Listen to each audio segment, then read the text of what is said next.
Imagine living your life after 50 and feeling energized and excited about your future. Welcome to the Women in the Middle podcast, the podcast for women who are ready to figure out what they want and create the life they deserve. Here's your host and master certified life coach, Susie Rosenstein.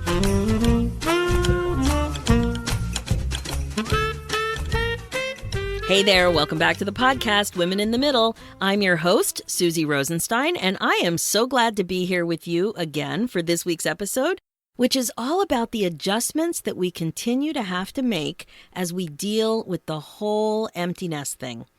If this is your first episode of Women in the Middle, I am so glad you found the podcast. Welcome. Women in the Middle is about actionable life coaching for women in their 50s, designed to help with career boredom, career change, midlife crisis, transition, and empty nest issues, all from a mindfulness perspective. The other thing is that I like to infuse each episode with a bit of humor, and some episodes are a little more humorous than others. Midlife hilarity, if you will. And that, my friend, is how we're kicking things off today. Okay, ladies, here we go. As a woman in the middle, you have to stay on your toes. Bob and weave. Constantly question yourself as you navigate relationships with adult children. What's too much? What's too little? What's a reasonable communication expectation? What does independence really mean when they aren't at all financially independent? How do you handle expectations of household chores when they come home for the summer or the weekend or for March break for that matter? What about curfews and all the talking that you need to do about the middle of the night comings and goings when they're home? How comfortable do you feel when they're in the kitchen cooking a lot all of a sudden? They weren't cooking before they went away to school and got their first apartment. Are they doing the dishes? Are they cleaning up to your satisfaction? Do they know how to use your higher-end appliances, not the crap they're using in school? What about the cookware? Can they handle your glass, like your stove cooktop, without breaking it? And the list goes on.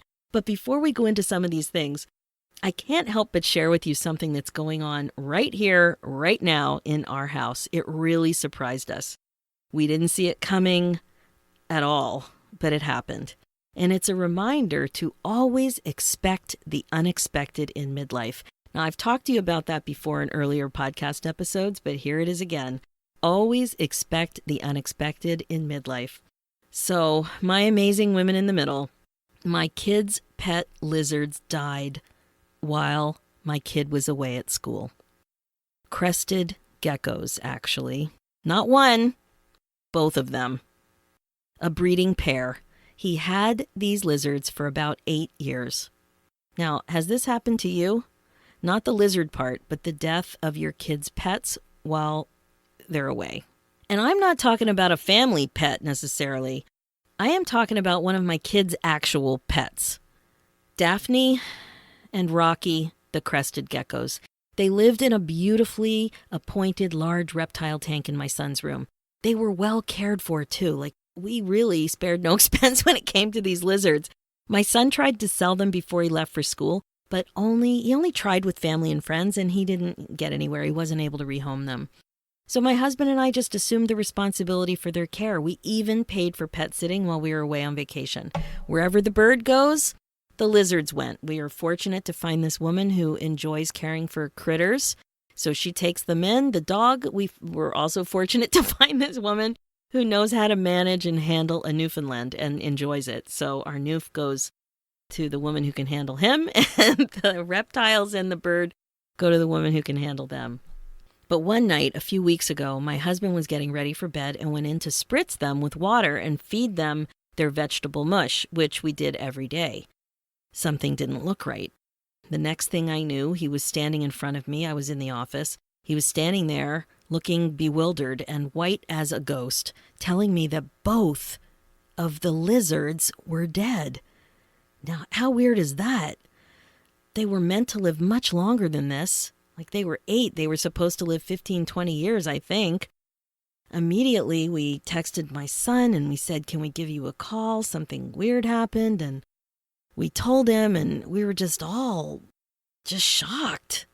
We started Googling things that we might have done wrong. Oh my God, could something we have done while caring for them actually killed them? We felt sick, but we couldn't think of anything. We kept saying, well, nothing's changed. After searching online, fortunately, we couldn't find anything that we did wrong. So I guess they got sick. I mean, that would make sense if they both got sick. Maybe they both got sick from the same thing. The only thing I could think of was that it was particularly cold when we traveled back and forth to the pet sitters on our last vacation while we were away. And I'm suspicious of that, even though I totally went out of my way to keep things warm in the car. I was worried about the bird and the lizards. We kept the car running. One of us stayed in the car while we went back and forth to pick up the pets. But it was particularly cold, so I don't know. Anyway, it's a mystery. We felt horrible about the whole thing. We really went above and beyond for these lizards. They came back and forth to the family cottage with us. Like anytime we went away, if the bird went, the lizards went. They had the best of everything. And having to tell our son was horrible too. The triad of horrible was complete by the way we felt about questioning our actions. We felt horrible that there was a chance that perhaps we did something wrong. So the pet died while the kid was away. We had to tell the kid. We were worried that we did something wrong. And now I have 2 dead lizards in my freezer, waiting for my son to decide what he wants to do with them.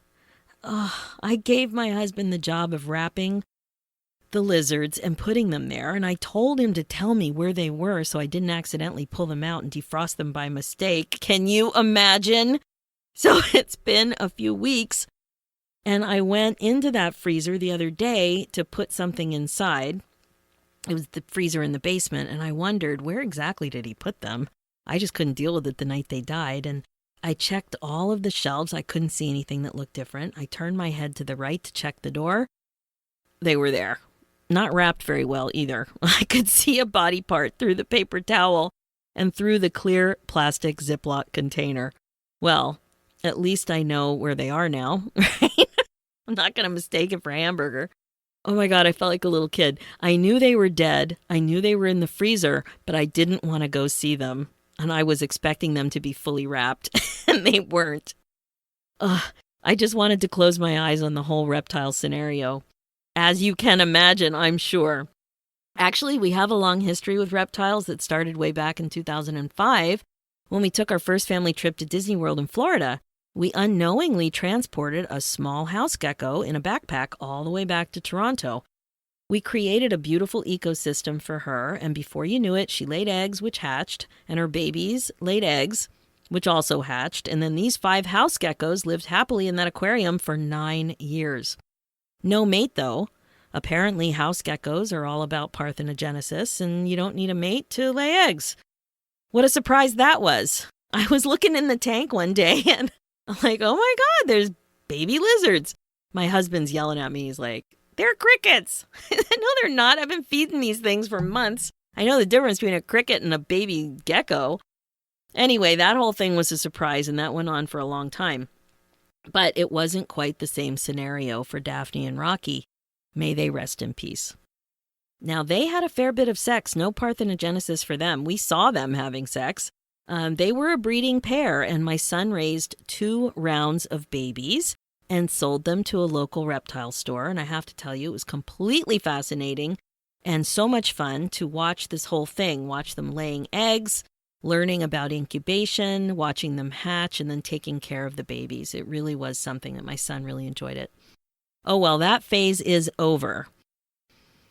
It's funny, a couple of years ago, I wrote a blog called Lizard Love, Older Sons, and Me, where I talk about babysitting lizards. It's been going on for years, really, like I said, with the whole Disney World thing, and I had to take care of them every summer when the kids were away for 2 months at camp. And I can pick out the faint but recognizable odor of reptile keeping with ease. There is a faint odor. I don't know what it comes from. I don't know if it's from misting them with water. I don't know if it's the lizard poop. I don't know. But any of you women in the middle out there who have reptiles in your home as pets will know exactly what I'm talking about. So the lizard phase, as sad as it is, really is a phase that's over. But the empty nest phase is not. And my youngest kid left for his first year this year, but we still had his pets. So my nest still had 2 lizards in it. The middle kid is at school, and the oldest kid graduated and came back for a year off in between. Now, the empty nest phase is rarely quick. There's a lot of toing and froing, and it barely looks like anyone left around here. In fact, this week my youngest decided that he wasn't even going to bring his laundry home with him because he had enough clothing still at home. So it takes more than a couple of years for empty nest transition to be complete. My informal analysis of my friends' kids who are a little ahead of us suggests that this will probably go on for 8 years or so. I say, totally fine with me, but it does bring up the topic of independence, real and imagined. This is the topic that I think needs careful attention. Walk carefully or hear an earful. What does independence really mean? Is it when they live most days of the year without you? Or is it when they can stand on their own 2 feet financially? Can you be truly independent with one but not the other? I'm really not sure. There's often a disconnect between what we, the parents, make independence mean and what your kid makes it mean. Therein lies the potential problem. The topic of responsibility is a big one too. They can tend to treat your house like a hotel when they don't live there full time. But that's just not right. They still have responsibilities. When did the rule about not leaving the dishes in the sink change? I didn't get that memo. And why are they cooking for themselves with no consideration for meal planning?